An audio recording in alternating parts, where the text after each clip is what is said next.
Calling all goddesses, calling all goddesses. I haven't done a live in a while. I've been traveling, sorry, but I have a really exciting guest, one of our dear sisters of the tribe, Corinne Wayland, professor, PhD, from Puerto Rico. I met you in Puerto Rico. Yes. And you had me come and speak at the university, which was such an honor. Yes, I remember that. And now she went from professor to Kundalini teacher, and yoga and meditation teacher. And so we are here right now in Santa Fe, New Mexico, and actually, Kundalini Center is right here in Espanola. And it was the first place that I visited after I was done with my teacher training at Kripalu and my near-death experience. I said I wanted to come here. This is how I first ended up in Santa Fe, New Mexico. But we are going to talk about Corinne, Atma. Atma Chanan. I know her as Corinne, so it's kind of hard, but I'm like, but look how gorgeous she looks. And we're here to talk about what she gave birth to. And she gave birth to her new book. Yeah, Kundalini Serpent Goddess, Rising from the Borderlands, my memoir book. Oh, it's beautiful. Look at this cover. Is that not what? Hello. The goddess, the Mother the goddess Mary of goddess. All goddesses, Mother Mary, and of course Mother Earth, right? Yeah, well, she's actually the agricultural virgin of the north of Argentina, where I have some history there, and I took that picture. My brother took me on a trip to the cattle ranch that my family inherited from my grandfather. And he took me to the local town church. And then I found her, and she looked so beautiful. And I said, I can't in the moon, look at this symbol, which is also support of your logo, remember? Yes. Yes. So the moon, it's our, our femininity and our halo, the stars. She's connected to the stars, and she's connected to the heavens and the earth. So that's for all the goddesses, really, since ancient cultures. And they also say in South America, because traveling to Peru with all the indigenous people, her skirt is a triangle, which represents the mountain connection to Mother Earth. Nice. So in all the paintings, when the Spaniards came in and took over, that was one way the indigenous people of South America would keep the way Mother Earth, the goddess, in her way she dressed and in her paintings. Yes. But this is stunning. And this is a Spanish mantle. Sometimes like the Virgen de Guadalupe would have stars in her mantle shawl, and this is actually from the way back from the colonial times. So that's also another Spanish. So it's a combination of earth, goddess culture, religion, Spanish, indigenous. And the colors of the nation, of the Argentinian nation, are blue, light blue, and white. So she's also dressed in the colors of the nation. And gold, of course. Yeah. Yes. Yeah. Gold is the most powerful, and, beautiful. And she's dark. This also, she's a darker virgin, which you don't find them. Although many, there's a tradition that you trace back to Spain, and there were white and there were black virgins, but a lot of the colonists in Latin America didn't take on the black virgins, so it's really rare also to find black virgins, black Madonnas as well. So that's also very interesting to me. So that represented the African indigenous cultures that were. So she's one goddess that has been universal in many, not just religions, but just culture. Yes. We always think of the Virgin Mary of just being religious, but it's really not. It's cultural, as is the goddess in every part of the world. And so she, even some say that, more people visit her than Christ. Yes, that's true. Yes. So she's a protector of fertility, of families, of fertility, of harvesting. Yeah, and so that's always even if you're not Catholic. Oh, yes. Right, so that's where she's not just religious, she's cultural. But I wanted to introduce you to Atma, Corinne. So some of you know her from Puerto Rico. She's completed Goddess Bootcamp for Goddesses Level 1 in Puerto Rico, and also did the 4Body Fit yoga therapist and empowerment coach training 200-hour way back. When did you do it? Yes, it was 2010. 2010. 10 years ago. I know. And Time flies. boot camp when? No, I don't think I did that. I think my dear friends Ruth and Jessica did that, but I was not part of Goddess. You did something Goddess first. I did. Oh, actually, well, yes. In Kawas, we did a Goddess to the core. One day. Goddess to the core. Okay. Yeah, but not the heavy training, because I heard about that training. we did one day. So you did the mini boot camp. Yes, Goddess to the core. The mini Goddess to the core. The book that started it all. But yes. So it's interesting because we both don't have children. Uh-huh. We both are in service to the goddess. We both have birth books. We both have went from academic to yoga teacher / empowerment coach, women's empowerment. Yes. And so it was just such a pleasure to work with you and see the growth, my goddess. Oh my goddess, how far you've come. And you know, and tell me a little bit about your story. I know your story, especially from when you were coming. You had a lot of back pain. You had a lot of issues in your tissues, as I said. And that was like the breaking point too for you. You know, when you did the yoga teacher training, the goddess to the core, I was like, my body's saying one thing, my heart's saying another, my head's saying another. And like you got that kundalini, as I always say, like yoga hit the awakening from the base of your spine to say, and Spirit's giving you a bitch slap over the head, a 2x4 saying, you're in the wrong lane, girl. Get over Get a line. Yeah. Get a line. Yes. So this is just such proof that you've done the work and the empowerment. And, you know, tell us about the story, because it's not an easy path. I mean, it's not easy. I know. I was since I was little in Argentina, my family conditioned was about being the best and being out there and being a good student. So I really follow all my path and finished school, finished high school, graduated from college, and then went on to grad school. So, you know, I was being the good girl, you know, in everything. And actually I love Puerto Rico. I was originally born in Argentina. I've lived 12 years in Puerto Rico, and it's also one of my homes in the Caribbean, also Dominican Republic. But I think it wasn't until I left Argentina that I started to see the world very differently, right? And I wasn't happy. I was married, I had a house, the whole, the whole thing, right? And I wasn't feeling fulfilled at all. And then I had an accident. I fell on the ice and I had a back injury, and that got really worse over the years because I kept working and I'm also a doer, so I have to watch that balance between being and doing, right?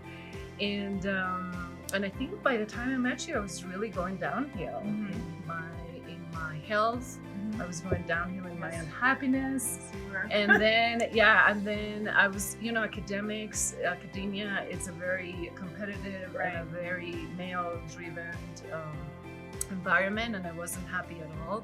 And even though I'm a fighter, I've always been a fighter and always been a warrior, and I spoke up. But there was a time, I think, and it was reaching that time I met you, that I was starting to just close down, starting to feel like I wasn't really speaking out my voice, and my voice was not, worthwhile or being heard in the world, and why bother, so I was starting to feel so very hopeless. And I always admire you, and you came with your own story of abuse, and I also had, another thing we both have in common is that we had a miscarriage, I lost a daughter when I was 6 months pregnant, and that was a few years back, but still all those marks are still in our bodies, right? Like it's in the tissues. Yeah. And so learning about you and your story and your program, I really jumped in.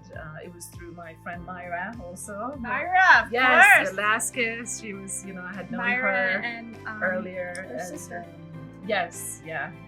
Melissa. Yes, yeah.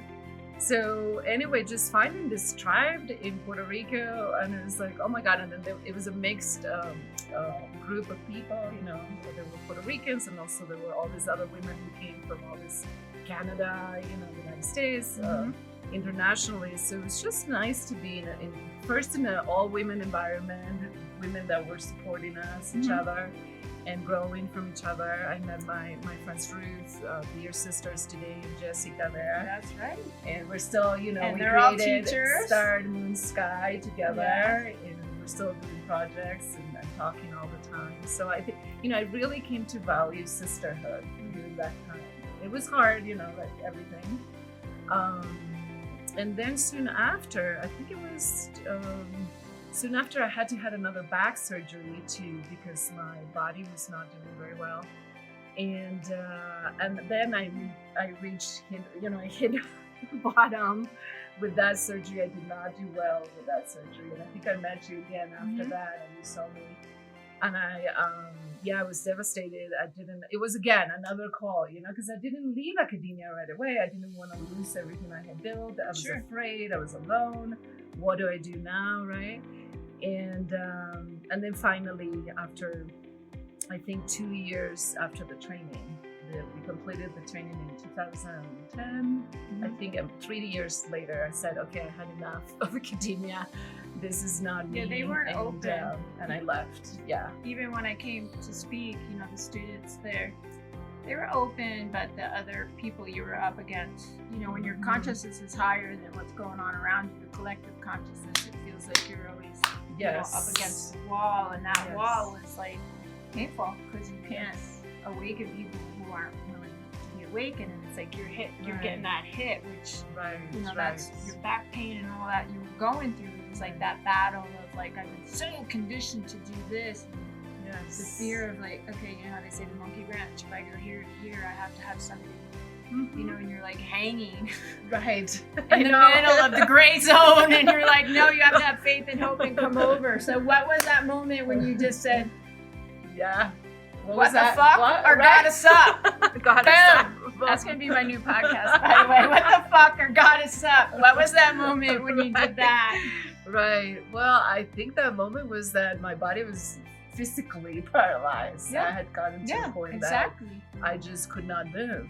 You know, could not walk. I was bedridden, and I remember I said, "Give me the courage, give me the strength, to the physical health, to be able to work a little more, save money, and then be able to leave academia." And I did it. They actually gave me a medical leave of absence, and they wanted me back. A year later, they called me, "Are you coming back?" And I thought I was going to. I signed a contract. And I was there walking the hallways again of the university, and I said, "No, I cannot do this." And then I sent the letter the next day resigning. Wow, that's powerful. And this was an $80,000 permanent position that I would have for the rest of my life. Right. And but your health was worth more. No, my health was worth more. And then I felt also, because what I think it's also important of us doing Divine Feminine is that we have to turn these obstacles and this hardness and you know, karma, we call it, around, and we have to turn them into gifts. We have to turn them into our superpower. And into power, And exactly. And I think I did that soon after I left and moved to California.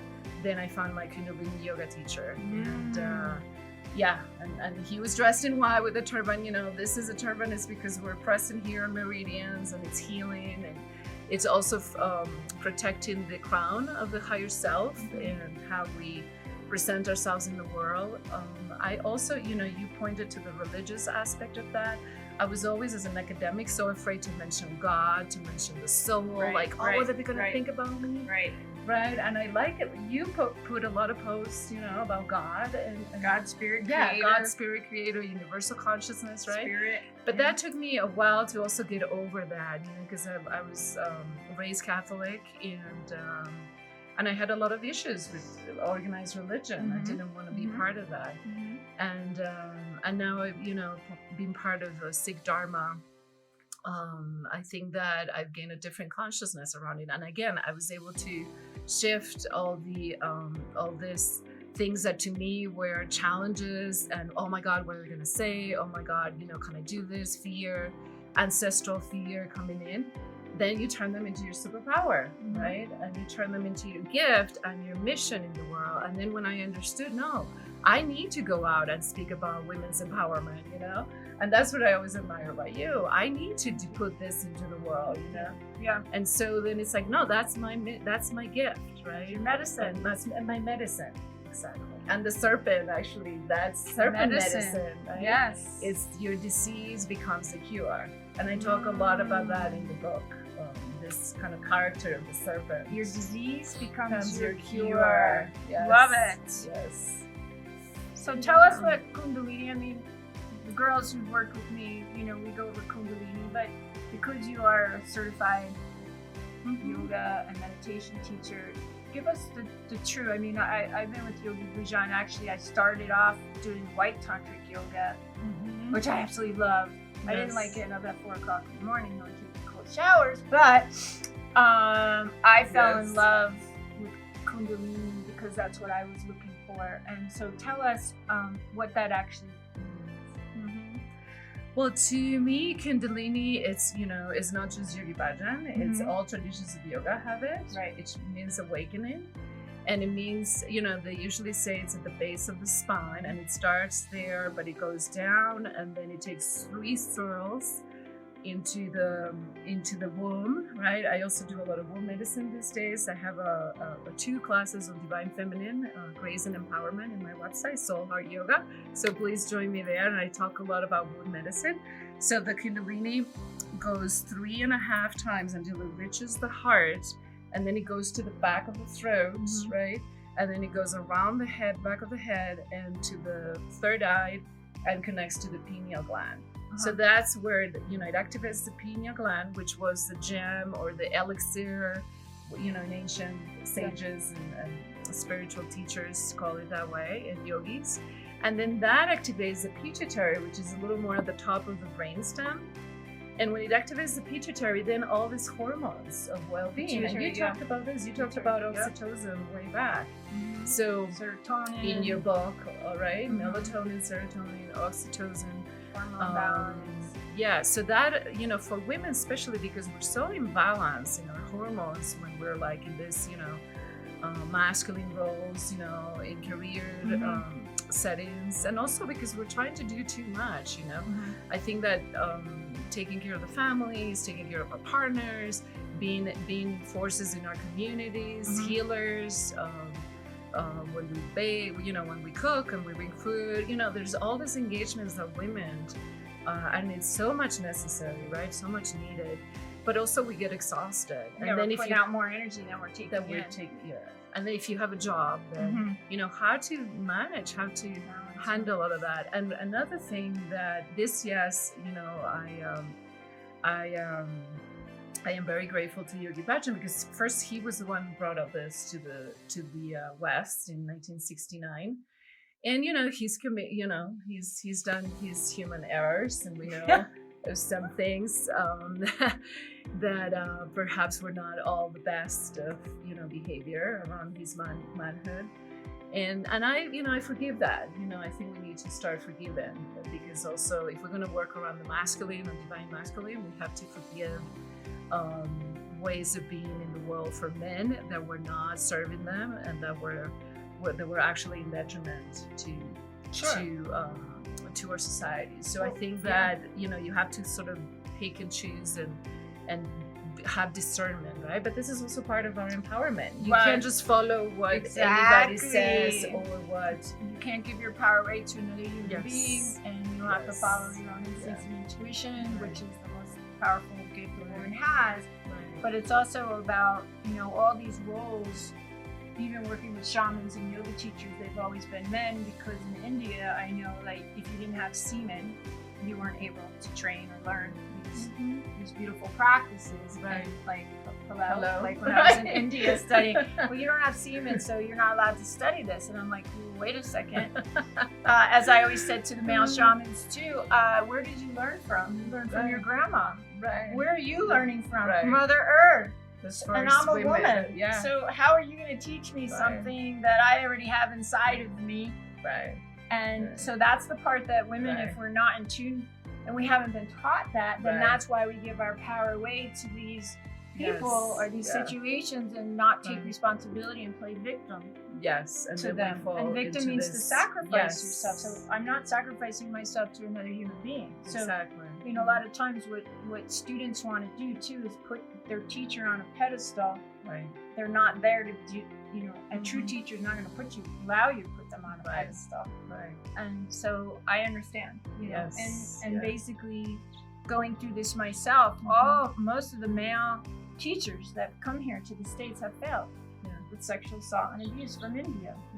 Yeah, unfortunately. But that also goes back to their belief systems too, because women are not, boy, are they really disrespected in India. Yeah. So they come here to the United States, you know, more freedom, more open, sensual, sexual, more power, more freedom. They don't know how to handle it. Yes. So yes, I agree with you on the forgiveness part. Yeah. I think it is. However, take. He has to pay the consequences of his choices.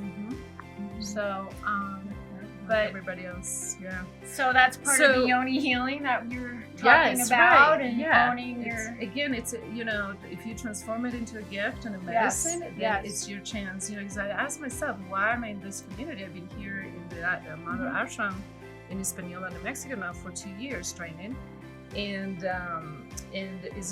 why is it right that I'm here, and I'm here to heal myself. So I'm taking this opportunity of what's going around me to heal myself and to bring all this into the light, because we're in the Aquarian age and nothing, it's a secret anymore. And then all the hierarchies of power dynamics are all crumbling down. Love it? Right. Yes, and it's good. It's a good thing. I know in my near-death experience, that's what God, Christ told me. It's like the divine feminine is coming through in Christ consciousness. So when you look at the true definition of a goddess, as we all know, as you've learned from me, and the goddess of the core, I talk about this in the book, because a goddess is a woman who has the ability to channel the light of God. Right. Goddess to her and through her eyes, through her voice, through her hands, through her heart, through every ounce of her being. That's why we're so dang beautiful. And that is Christ consciousness. He was the first human being to recognize that God was able to move to him and through him. However, in all practices, shamanism, yoga, they won't use the term Christ because it becomes religious, or Mother Mary, or these things. But it's really the Kundalini energy. It's that energy above, below, and within that's awakening. And whatever you want to call it, whatever you feel intuitively comfortable with, it's all the same thing. It just has different faces. Yes, and I truly believe that Jesus and Mary Magdalene, they were a tantric couple, and Jesus was a yogi, you know, a spiritual teacher, yogi, and had the physical strength to and studied India for 10 years that he was lost. You know, that you don't know what happened. He was in India, teaching, traveling, learning. And Mary Magdalene was training herself in the mistress schools in Egypt, the priestess schools. So, you know, to me, like you said, it's through all the religions have this in common one way or another.